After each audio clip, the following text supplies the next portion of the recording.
When I inherited Maplewood Acres, I was prepared for the hard work of ranch life, but not for the pure malice of Brenda Wallace, the HOA Treasurer of the adjacent suburban development, who seemed to view my rustic charm as a personal insult. The conflict started over my lack of a stucco mailbox, but it turned dangerous when she began targeting my utilities.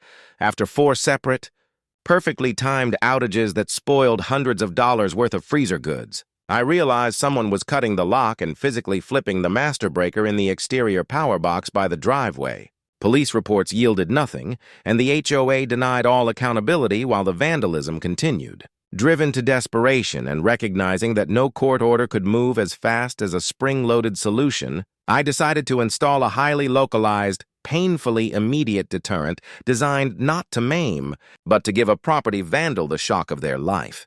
I purchased the largest, most robust wooden snap trap available, checked that it was clean of any harmful materials, and anchored it discreetly inside the meter box, positioning it perfectly near the handle of the main cutoff switch after affixing a clear warning label to the outside. My intent was simple: protect my property and end the nightly sabotage. The payoff came swiftly.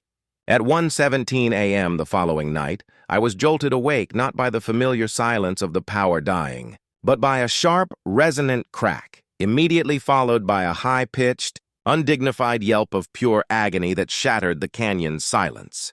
Peeking through the curtains, I saw the unforgettable sight of Brenda Wallace, clutching her hand, hopping frantically on one foot, and scrambling back to her pristine Mercedes faster than her usual dignified gait allowed, leaving her expensive jewelry glinting under the porch light.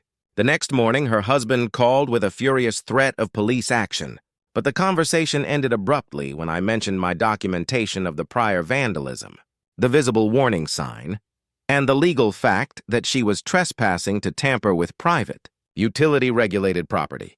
The power never went out again, the threat of civil action evaporated, and Brenda, now bearing a memorable souvenir from the ranch, became the quietest member of the HOA, finally learning to leave Maplewood Acres alone.